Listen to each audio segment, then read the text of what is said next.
Oh, how did I get involved? Well, you see, Rex and Christina are wonderful people, and everybody says that, but that's because it's true.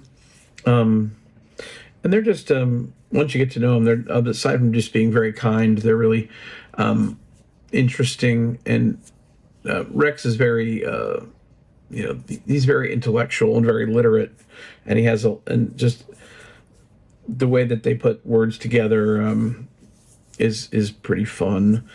And I remember I was sitting at their place listening to Zibaldone, Zibaldone, and then some stuff that they put in incognito. Like when I'd go over, like sometimes they're in Burbank, so that's like a good.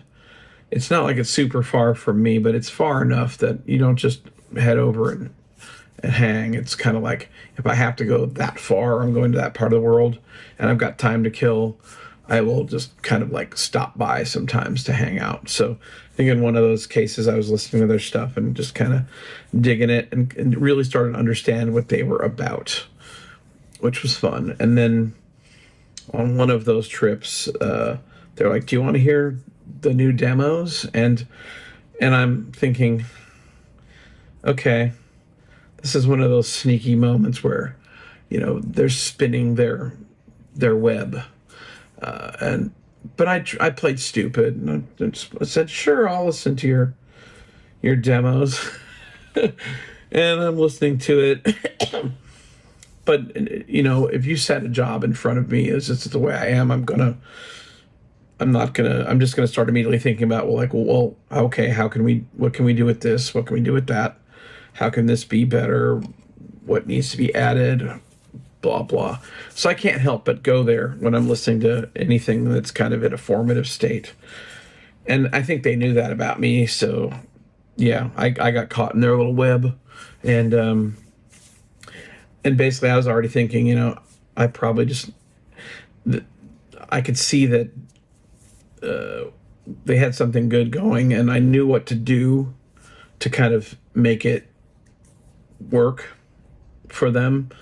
I kind of knew what they needed, and I knew I could do it, and it wouldn't be no problem. And so I think the next day I was talking to them, and I go, I've been thinking about your record, and they kind of just like almost waited for me to say I would do it before they even asked. God damn it. They webbed me, man. They webbed me good. And they're still webbing me. Here I am.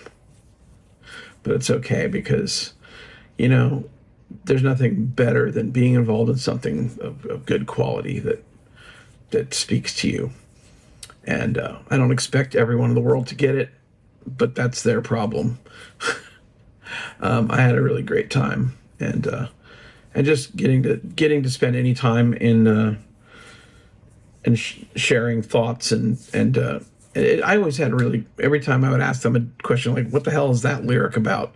There was always like a really intense story, usually funny, or at least like, okay, that's a lot.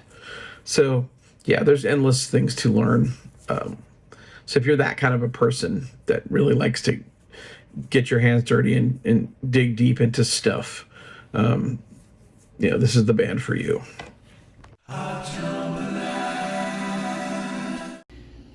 Cool, hey? So I'm here with a graphic designer, Ridley Broome, who's also my daughter. Hello. And so you remember when you spent that one time, when you spent like 10 months designing 5 major pieces for Armoires records? Kind of hard to forget. Was that a good time? It was, I'd say, in the end satisfying, but in the moment arduous. But you were on it though. You had the aesthetic, you had the whole thing, Yeah, we had, the big inspiration was definitely this piece right here. It was a lot of looking at Art Nouveau, but also trying to isolate like the color palettes, and especially with the big album cover piece right here. This album right here? This one right here? Yeah. It was. And this stuff right here? And that? Which was also all the different singles? Yeah. Here comes the song. I'd say the Art Nouveau and like references like that in the single pieces. It's a lot of the like motifs and the like circular kind of like halos of characters, and then also the borders around. This one in particular, it took a while because it's so detailed, but I mean, I can't be really upset about it. It's dope. I think it turned out really well. But I remember, I mean, like, we couldn't recreate the night I brought this home, but I just remember, and this, we're gonna leave it here, Ridley saying, "Oh, the pixels."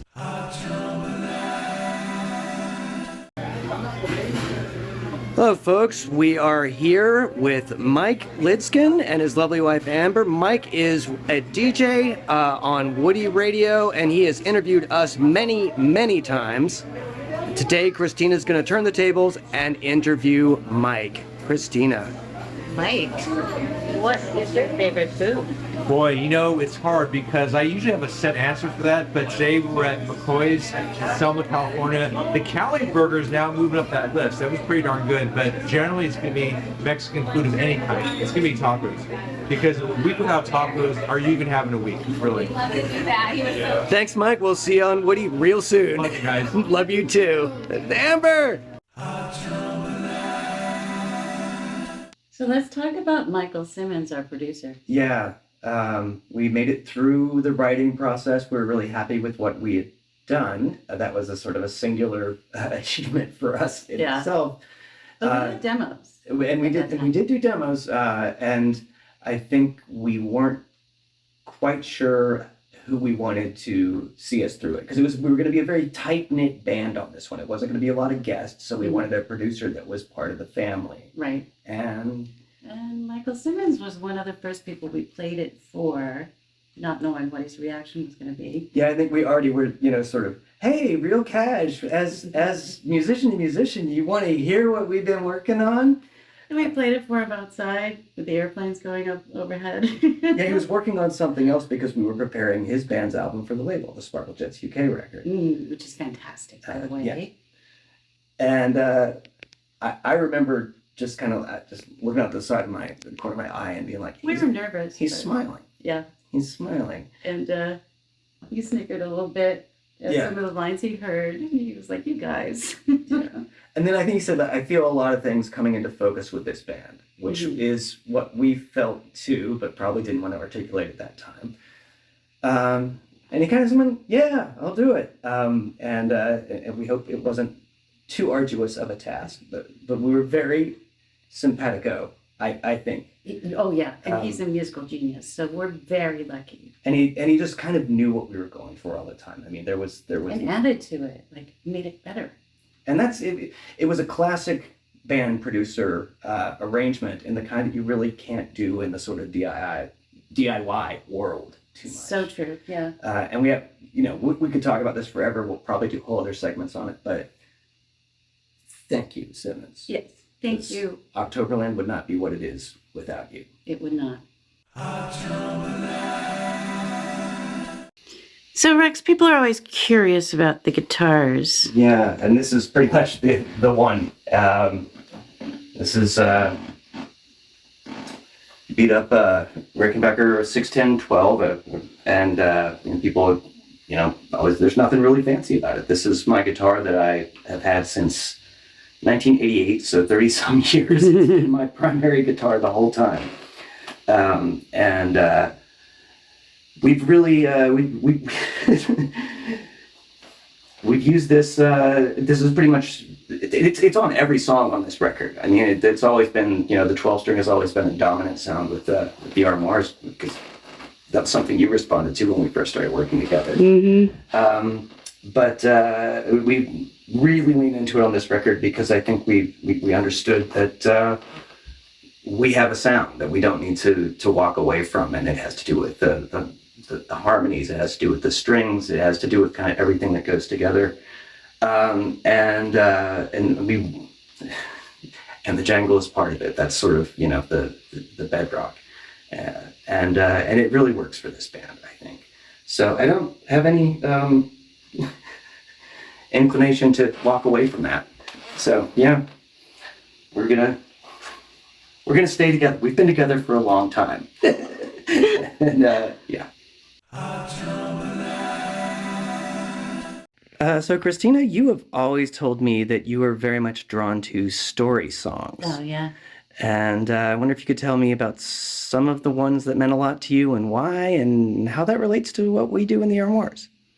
Okay, well, yeah, as a little kid, I would listen to AM radio. I think the station was called CKLW in Detroit. And there were story songs that would come on, like The Wreck of the Edmund Fitzgerald or One Tin Soldier, Ode to Billy Joe.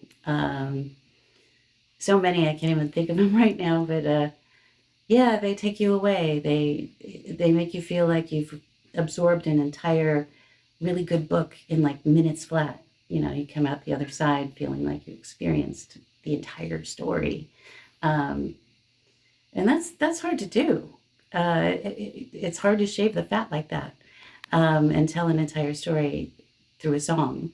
But yeah, the Armoires, we have story songs. We both, I think, really gravitate toward them. And I remember listening to your old stuff in the Skates and Rays and digging through your tome of lyrics in the closet there.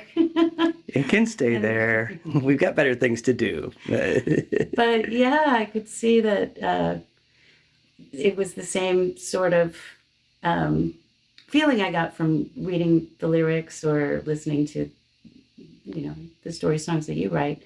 And I think that's translated into what we do together as the Armoires. I hope so, anyway. I agree. I think you're the one that brings it there, to be real about it. Oh, Yeah. I wouldn't give me that much credit. I would. The viola and the 12-string lead parts are usually the last written and recorded in the Armoires process. But there's a lot of back and forth. What's that process like?